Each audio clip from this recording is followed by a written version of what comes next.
আসসালামু আলাইকুম প্রিয় দর্শক, আপনাদের সবাইকে সাদর আমন্ত্রণ জানাচ্ছি বাংলা ভিউ সংবাদে। আপনাদের সাথে আছি আমি হাসান মোহাম্মদ শামীম। শুরুতেই জানিয়ে দেব লতিফ ট্রাভেলস সংবাদ শিরোনাম।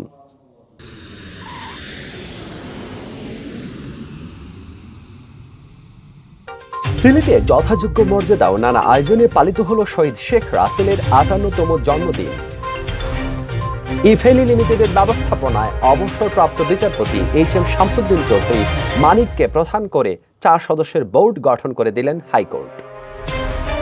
দেশে টানা তৃতীয় দিনের মতো মহামারী করোনা ভাইরাসের শনাক্তের হার অবস্থান করছে ২% নিচে।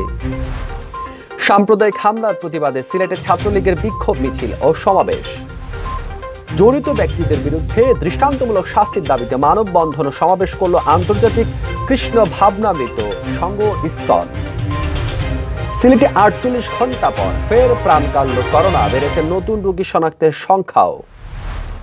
নানা আয়োজনের মধ্যে দিয়ে শেখ রাসেল দিবস উদযাপন করল সিলেট কৃষি বিশ্ববিদ্যালয় অফিসার পরিষদ। বাহরাইনের বিভিন্ন বিশ্ববিদ্যালয়ে অধ্যয়নরত বাংলাদেশি ছাত্রদের অংশগ্রহণে ফুটবল টুর্নামেন্টের উদ্বোধন। শুনছিলেন শিরোনাম, এবারে বিস্তারিত। জাতির পিতা বঙ্গবন্ধু শেখ মুজিবুর রহমানের ছোট ছেলে শহীদ শেখ রাসেলের ৫৮তম জন্মদিন ছিল আজ।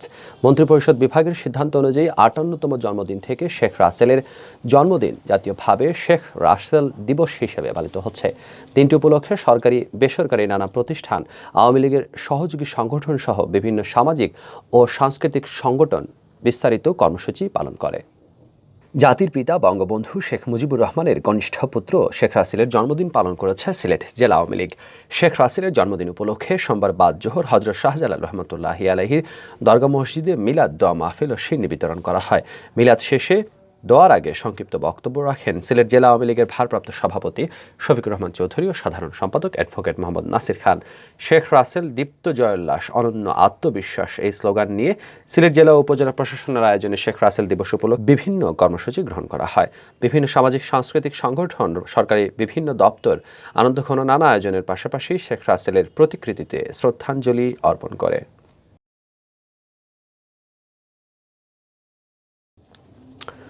প্রতারণার মাধ্যমে টাকা আত্মসাতের অভিযোগে আলোচনায় থাকা ই-কমার্স প্রতিষ্ঠান ইফেলি লিমিটেডের ব্যবস্থাপনায় ৪ সদস্যের বোর্ড গঠন করে দিয়েছেন হাইকোর্ট।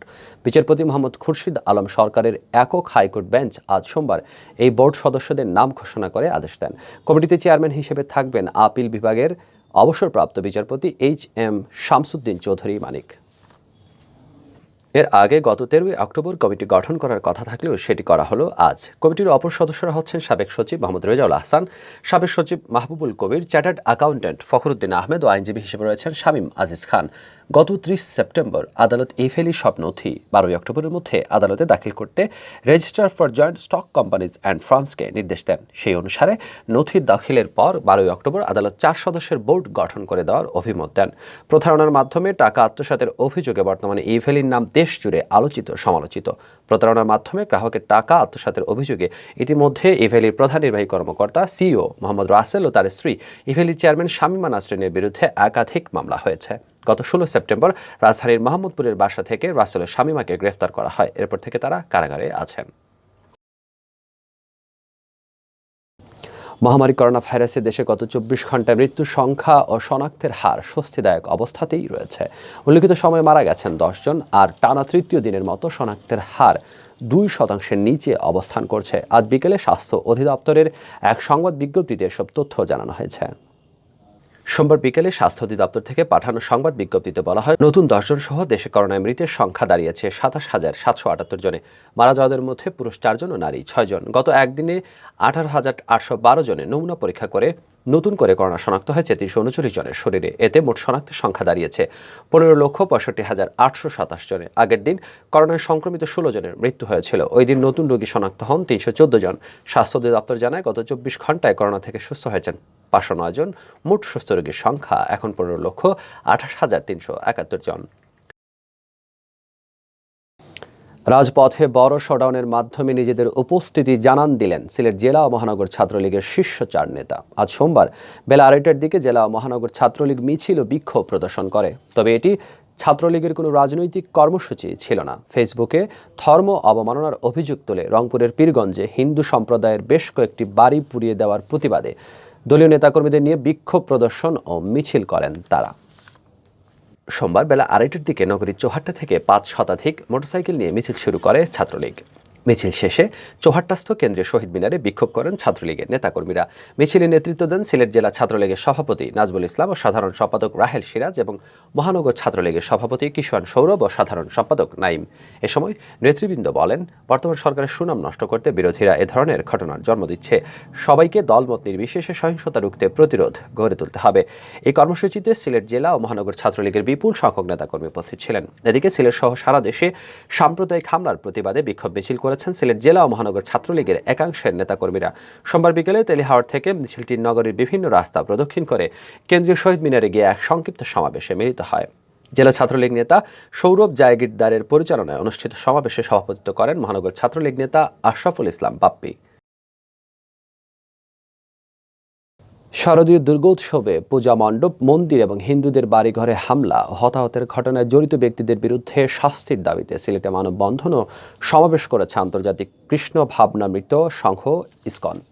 হামলার ঘটনার প্রতিবাদে আজ সোমবার বিকেলে সিলেট কেন্দ্রীয় শহীদ মিনারের সামনে ইসকন আয়োজিত মানববন্ধন ও সমাবেশে নেতারা বলেন, বিগত দিনের বিচারহীনতার সংস্কৃতি দুর্বৃত্তদের সাহস জুগিয়েছে, ফলে বারবার একই ঘটনার পুনরাবৃত্তি ঘটছে এবং তা ঘটতে থাকবে। ইসকন সিলেটের অধ্যক্ষ শ্রীমৎ ভক্তি অদ্বৈত নবদ্বীপ স্বামী মহারাজ মানববন্ধন ও সমাবেশে সভাপতিত্ব করেন। তিনি বলেন, হিন্দুরা এদেশ ছেড়ে যেতে চায় না। সরকারকে এদেশে হিন্দুদের শান্তিতে বসবাসের নিরাপত্তা নিশ্চিত করতে হবে। কারা এই ধরনের ঘটনা ঘটিয়ে সহিংসতা সৃষ্টি করছে তা শনাক্ত করা প্রয়োজন। প্রতিবাদী সমাবেশে বিভিন্ন সামাজিক, সাংস্কৃতিক ও হিন্দু ধর্মীয় সংগঠন মিছিল নিয়ে জড়ো হন। বিপুল সংখ্যক লোক সমাবেশের কারণে চৌহাট্টা পয়েন্ট থেকে জিন্দাবাজার সড়কে দীর্ঘ যানজটের সৃষ্টি হয়। গুড়ি বৃষ্টিতেও প্রতিবাদ মুখর ছিল এই সমাবেশ থেকে হামলা এবং হতাহতের ঘটনায় জড়িত ব্যক্তিদের বিরুদ্ধে দৃষ্টান্তমূলক শাস্তি নিশ্চিত করার জোর দাবি জানানো হয়। সর্বশেষ 24 ঘন্টায় করোনায় মৃত্যুহীন দিন দেখেছিল সিলেট বিভাগ, তবে সর্বশেষ 24 ঘন্টায় ফের মৃত্যু দেখেছে সিলেট। এ সময়ে নতুন রোগী শনাক্তের সংখ্যা বেড়েছে। স্বাস্থ্য অধিদপ্তরের সিলেট বিভাগীয় কার্যালয় থেকে সব তথ্য জানানো হয়েছে। স্বাস্থ্য অধিদপ্তর জানায়, গেল 24 ঘন্টায় সিলেট জেলায় করোনা আক্রান্ত হয়ে একজনের মৃত্যু হয়েছে। তাকে নিয়ে বিভাগে মৃতের সংখ্যা এখন 1172 জন। এদিকে সর্বশেষ 24 ঘন্টায় সিলেট বিভাগে 11 জন করোনা রোগী শনাক্ত হয়েছেন। 637 জনের নমুনা পরীক্ষা করে তাদেরকে শনাক্ত করা হয়।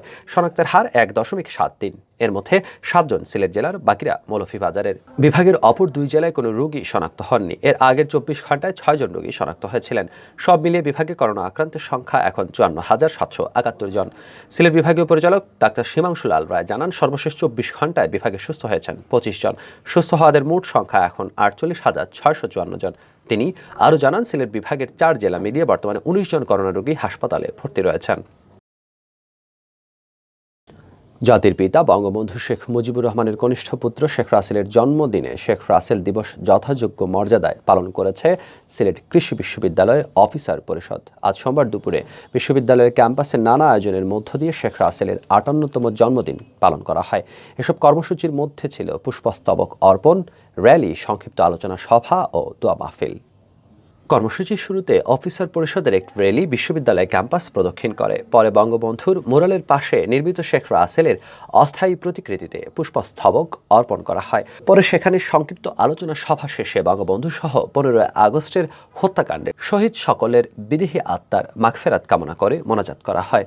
আলোচনা সভায় বক্তারা বলেন, শেখ রাসেল ছোট বয়সেই মানবিক নেতৃত্ব সুলভ আচরণ, পরোপকারী গুণাবলীর অধিকারী ছিলেন। বেঁচে থাকলে আজকের 57 বছরের মানুষটিও হতেন এক অনন্য গুণাবলীর ব্যক্তিত্ব। জাতির জনক বঙ্গবন্ধু শেখ মুজিবুর রহমানের সাথে শেখ রাসেলও বেঁচে থাকবে অনির্বাণ ভালোবাসা হয়ে। অফিসার্স পরিষদের সভাপতি কৃষিবিদ আনিসুর রহমানের সভাপতিত্বে ও সাধারণ সম্পাদক ডক্টর ফখরুদ্দিনের সঞ্চালনায় র্যালি পরিবর্তী সংক্ষিপ্ত আলোচনা অনুষ্ঠানে বক্তব্য রাখেন রেজিস্ট্রার বদরুল ইসলাম শোয়েব, পরীক্ষা নিয়ন্ত্রক কৃষিবিদ মোহাম্মদ সাজিদুল ইসলাম, গ্রন্থাগারিক সুবীর কুমার পাল, শরীরচর্চা শিক্ষা বিভাগের পরিচালক মোহাম্মদ সানোয়ার হোসেন মিয়া সহ বিভিন্ন দপ্তরের কর্মকর্তা ও কর্মচারী সমিতির নেতৃবৃন্দ। বাহরাইনে বিভিন্ন বিশ্ববিদ্যালয়ের অধ্যয়নরত বাংলাদেশি ছাত্রদের নিয়ে আয়োজিত ফুটবল টুর্নামেন্টের উদ্বোধন করা হয়েছে। বাংলাদেশি শিক্ষার্থীদের সংগঠন কিশোর মেলা এই টুর্নামেন্টের আয়োজন করেছে। দেশটির হামার টাউন স্টেডিয়ামে আয়োজিত এই টুর্নামেন্টে অংশ নিচ্ছে 6টি দল। গেল শুক্রবার স্থানীয় সময় রাত ৮টায় টুর্নামেন্টের উদ্বোধন হয়। তামিম মিসবার সঞ্চালনায় ও প্রধান পরিচালক জয়নাল আবেদিনের ব্যবস্থাপনায় উদ্বোধনী অনুষ্ঠানে উপস্থিত ছিলেন কিশোর মেলার উপদেষ্টা engineer Badrul Alam, engineer Salahuddin Ahmed, Bangladesh business ফোরামের সভাপতি আবুল কালাম আজাদ, সাধারণ সম্পাদক আইনুল হক, বিশিষ্ট ব্যবসায়ী জয়নাল আবেদিন, নোমান উদ্দিন মনির, বাংলাদেশ সোসাইটির সহ সভাপতি মাজারুল হক নয়ন, বাংলাদেশ ওয়েলফেয়ার কমিউনিটির চেয়ারম্যান তাজউদ্দিন সিকান্দার। উদ্বোধনী অনুষ্ঠানে বক্তারা বলেন, বিদেশের মাটিতে খেলাধুলার মাধ্যমে ভ্রাতৃত্ববোধ, সদস্যের প্রতি ভালোবাসা এবং পাশাপাশি নিজেদের ক্যারিয়ার গঠনে মনোযোগী হতে হবে। উদ্বোধনী দিনে দুটি খেলা অনুষ্ঠিত হয়। মুহারবাগ ও হামার টাউনের মধ্যকার খেলাটি ১-১ গোলে ড্র হয় এবং মানামার বিরুদ্ধে ৫-৪ গোলে জয়লাভ করে সালমাবাদ। পরবর্তী সংবাদ দেখার আমন্ত্রণ জানিয়ে শেষ করছি বাংলা ভিউ সংবাদ। এতক্ষণ সঙ্গে থাকার জন্য ধন্যবাদ। খোদা হাফেজ।